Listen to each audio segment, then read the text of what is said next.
Is your rack and pinion on your MG covered in dirt and oil? Is it leaking rack oil? Do you want to make it look like this and function properly? Stick around and find out all the steps that were taken to refurbish this steering rack on a 1972 MGB.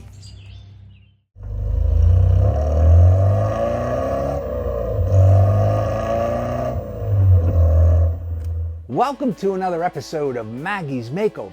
It's an epic journey about the restoration of my 1972 MGB called Maggie, who I bought in 1977 and put into storage in 1981, and she hasn't run since. You know, thanks to you all, Maggie has over 600 global subscribers, many in the United States, a lot in the UK, some in South Africa, and even a few down under in Australia.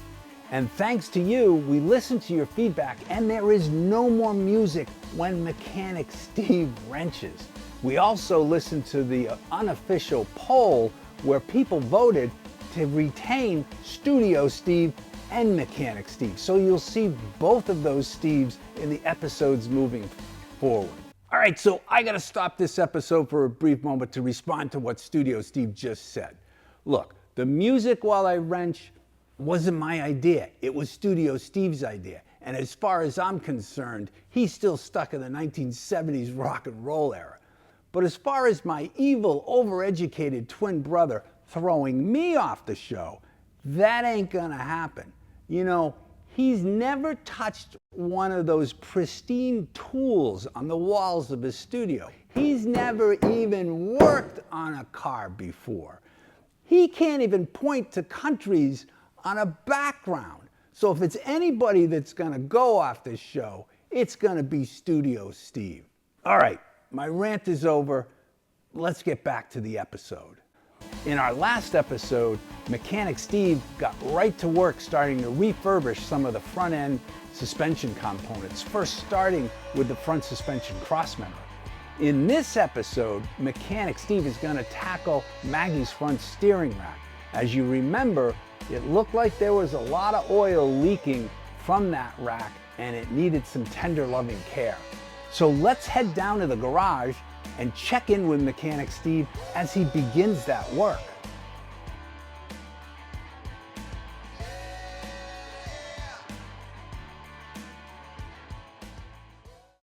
So this is Maggie's steering rack after it was taken out of the car. I think you can see that both the tie rod ends and the tie rod rods are quite rusted.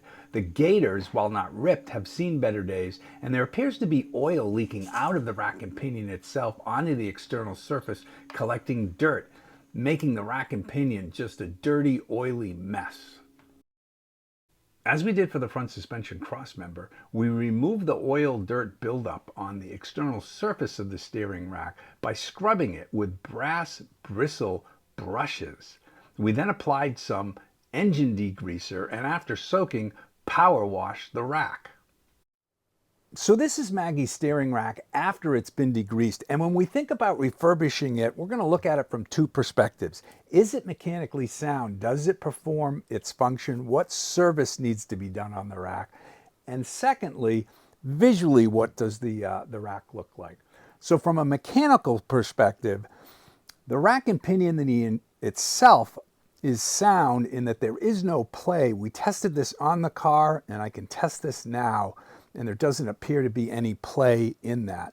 If we look at the connections underneath the gaiters with these rods, tie rod rods, they're not flopping around, right? So there's no internal play on those, so we won't be messing with the internals on this.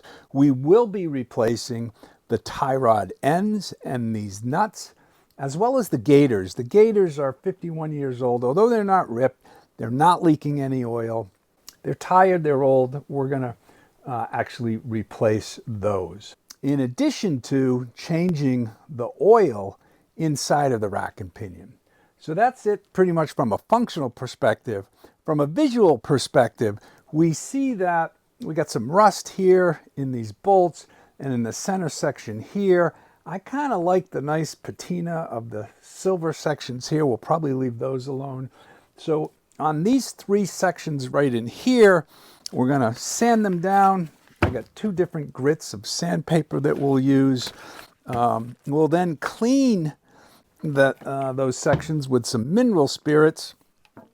And then I have a self-etching Rust-Oleum rattle can primer that we're going to use, followed by another top coat of satin black Rust-Oleum. And so that's the approach that we're going to take to refurbish the rack. Let's get to work.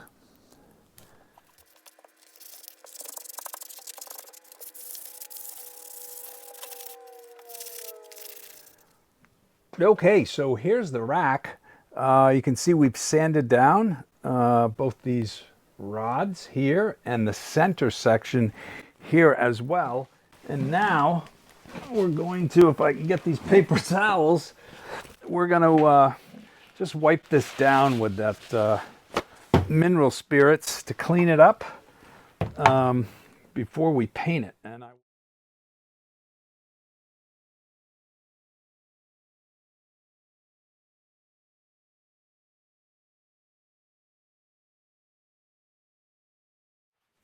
okay, I think those are cleaned, and now we're going to start to tape some of this stuff up.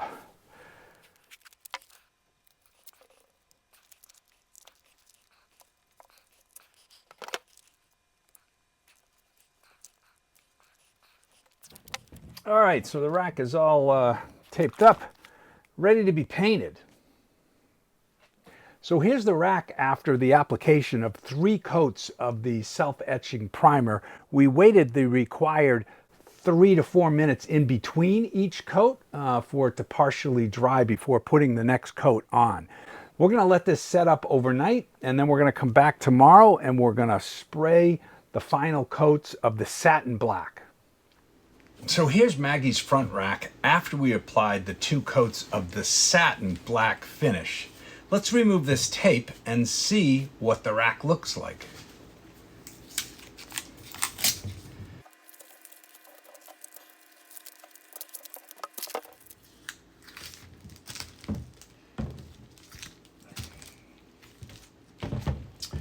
Okay, so for the most part, I like the way this came out. You know, a little bit of dripping in here from some excessive spray. We did protect the inner part of the silver piece okay, enough for the fact that this is going to be underneath the car and nobody's actually going to see it. But overall, very happy with how this turned out.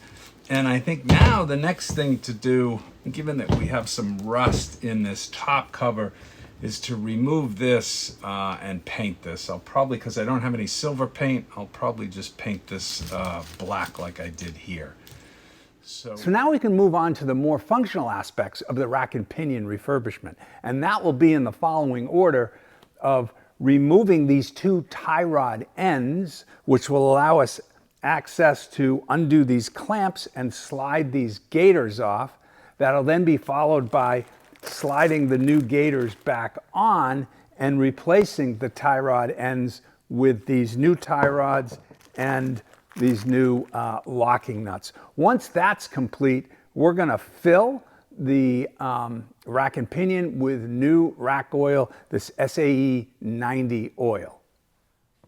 Okay, so I have the tie rod end now in Vinny the Vice, and I have this quilt to protect the tie rod actually itself. I'm going to use this 13/16 inch wrench to hold the tie rod end itself, and a 7/8 inch wrench to back this nut off to reduce the preload that's actually on the threads in the tie rod. Now off camera, I actually did this by holding the wrench against the vise for the tie rod end, placing the 7/8 inch wrench here, and then using Mark the mallet to tap this. So now we're going to, since it's loose, we're going to back that nut off just a bit. And now we're going to count the number of rotations that we're going to spin to take this tie rod off, because when we put the new one on, we want to put it back roughly in the same place so that when we go to align this car, we're going to be in the right ballpark. So now let's turn this and count the number of revolutions. 1, 2,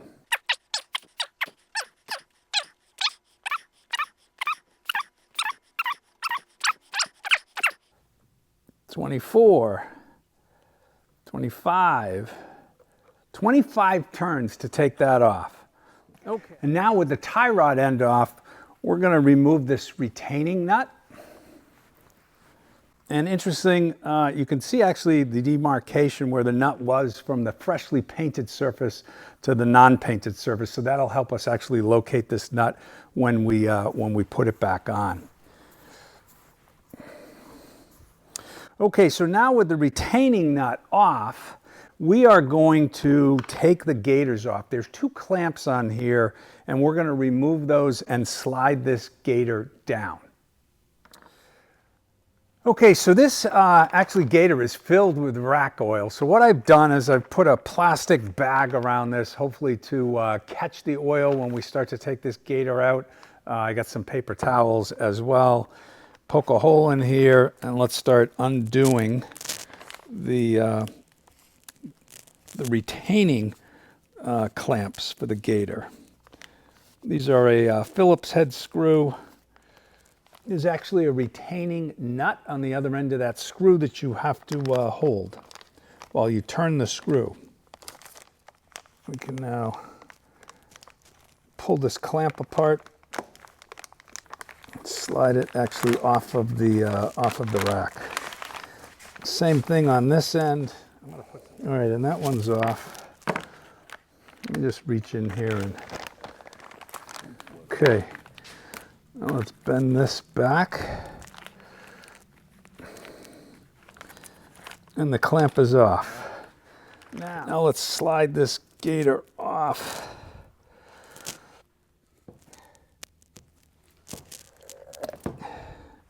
And there's the gaiter. It's off, pulled off.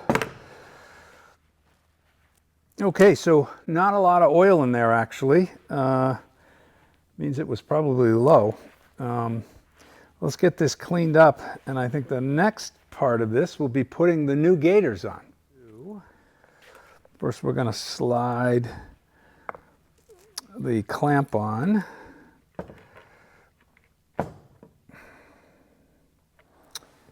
Then we're going to slide the gaiter on, the new gaiter.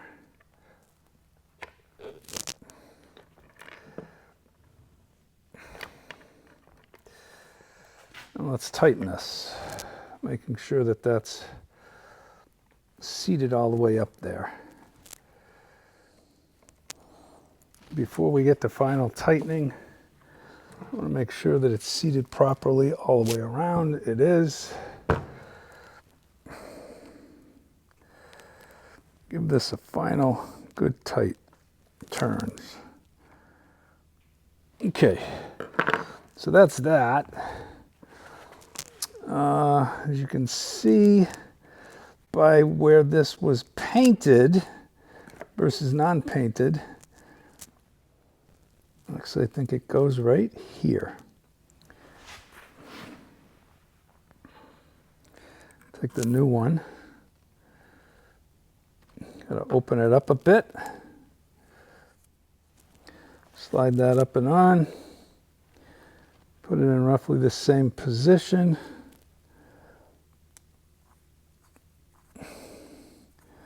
Let's tighten this one down. I think that ought to do it. Those are nice and tight. Okay, so now that we have the gaiters on, it's time to, at least on this side, it's time to put the new tie rod on.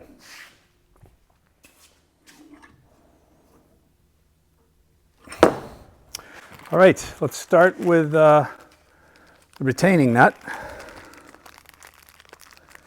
I'm going to put new ones on. I'm going to back this down to roughly the location where it previously was. Here's the new tie rod end, and I think we said 25 turns. I don't remember, but I'll go back and look and make sure that it's the right number of turns. Here we go. 1, 2, 21.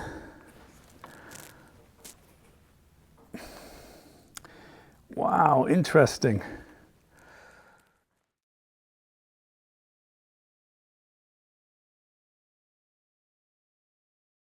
So I don't get it. What's the difference? Are these tie rods different? Maybe the length of this being threaded in is not enough. We're actually not going to back this all the way in because we want to give the person who's doing the alignment some room on this to actually make the adjustments. Maybe 2 from the, no, let's go 1 from the max in, and then let's put this retaining nut on it.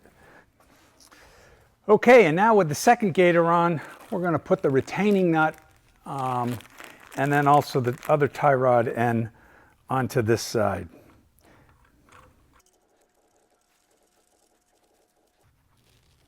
And I think we had 17.5, if my memory serves me correct.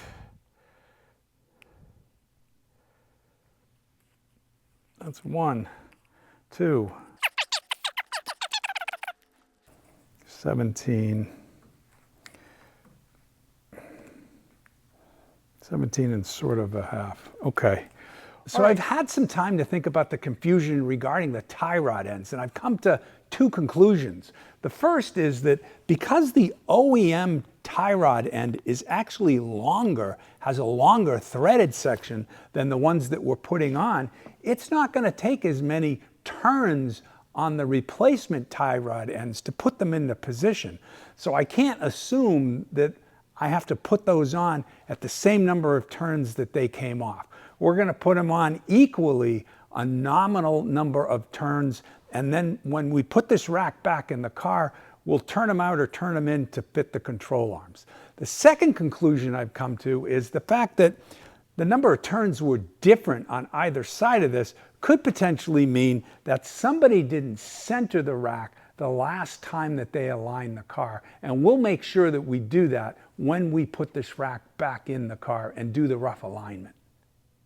The last step of the process is to put the 90 weight gear oil into the rack and pinion assembly. A couple different ways that you can do this. The Bentley shop manual says take the rack, stand it vertically, take off one of these large clamps on the gator and just dump it into the gator and clamp it back up.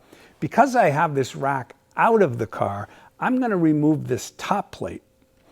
These are 2 1/2-inch screws that go into an aluminum assembly that you see right here. Now, when we take this cap off, you're going to notice a couple of things. There are some paper-like metallic shims that are in between this cap and this housing. And there's also this metallic circular plunger that has like a spring loading to it. The purpose of that is when this cap is on, that it exerts force on the rack to keep it in contact with the pinion. These shims regulate that pressure. If you don't have the shims right, it'll be too hard to turn this or it'll be too loose to turn this. Now to add this oil in, so we got to be very careful that we don't disturb these shims. To add the gear oil in, we're going to take this assembly out, and what you're going to see is that it has a surface like this to ride on the rack, and then it also has this, I believe it's copper, a plunger with a spring in the bottom of it. And so it's that spring and that plunger that actually exert that force onto the rack. Now, one of the things that you're going to notice about this spring and about this plunger is that it's actually worn here, right? It's been in here for 50 years. That rack has been going back and forth. And if you run your finger across that, you can actually feel an indentation. Now, a lot of people will take these, turn them 90 degrees so they start a new wear pattern. I'm not going to do that. I'm going to put this back in the same way. I figure it's been like this for 50 years. I don't want to mess around with having to reconfigure these shims. So now that we have this out, we're simply going to take this rack oil and we're going to put 6 or 7 ounces in here, and we're simply going to pour this in. You're going to see it sort of fills up a little bit. And when I move this rack back and forth, it pushes it actually into the bellows, the gators. Let's see how much we've done so far. Again, we need 6 or 7 ounces.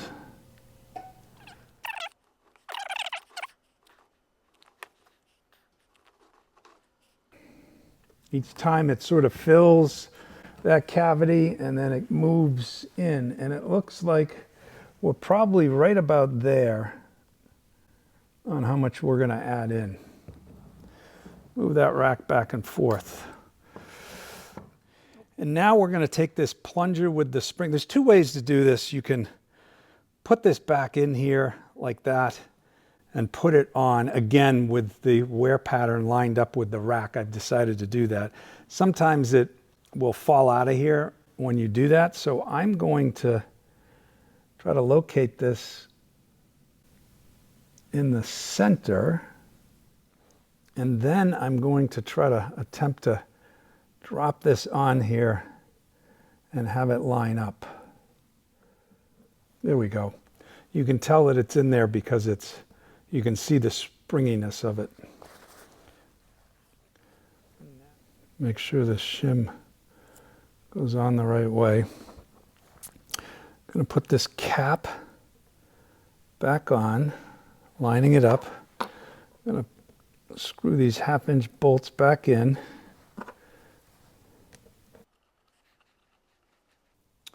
As I said, that is an aluminum housing. You don't want to over torque those bolts. I'm going to take a torque wrench and I'm only going to go probably about 10 foot-pounds on this. I couldn't find a torque spec, by the way, for it.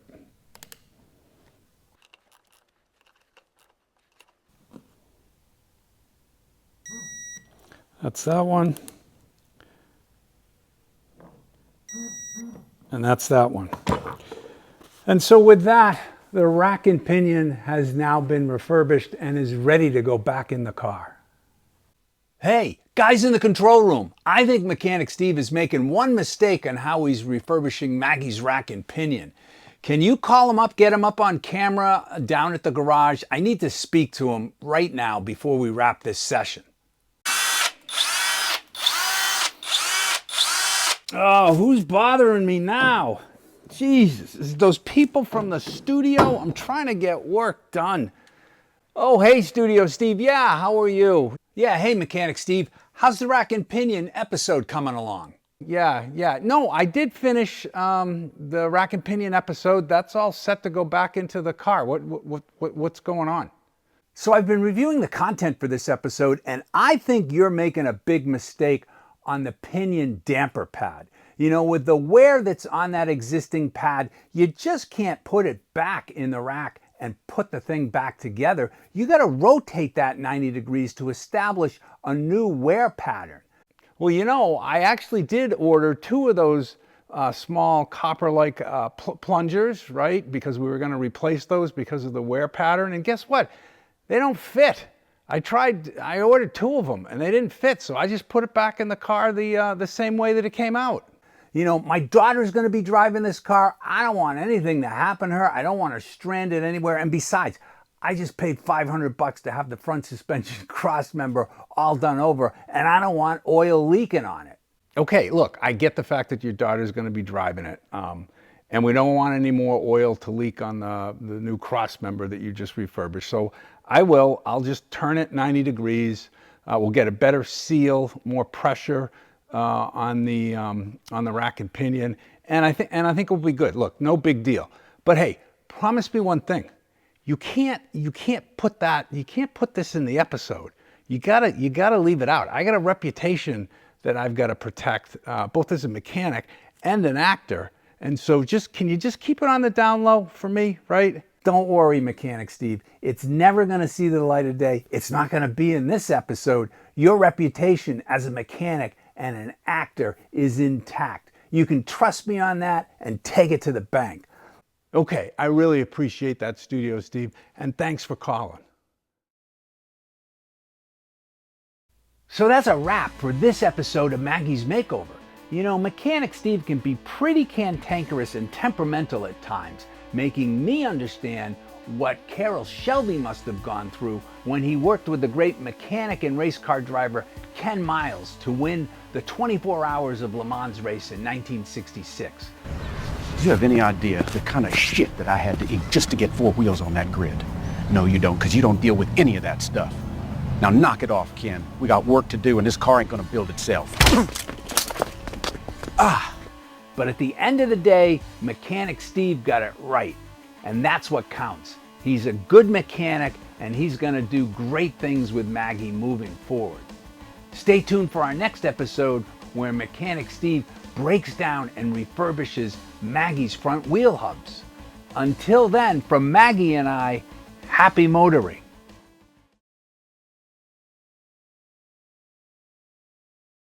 I will replace these, the fuck are they called? Oh, this stuff stinks. I think I'm getting high from it.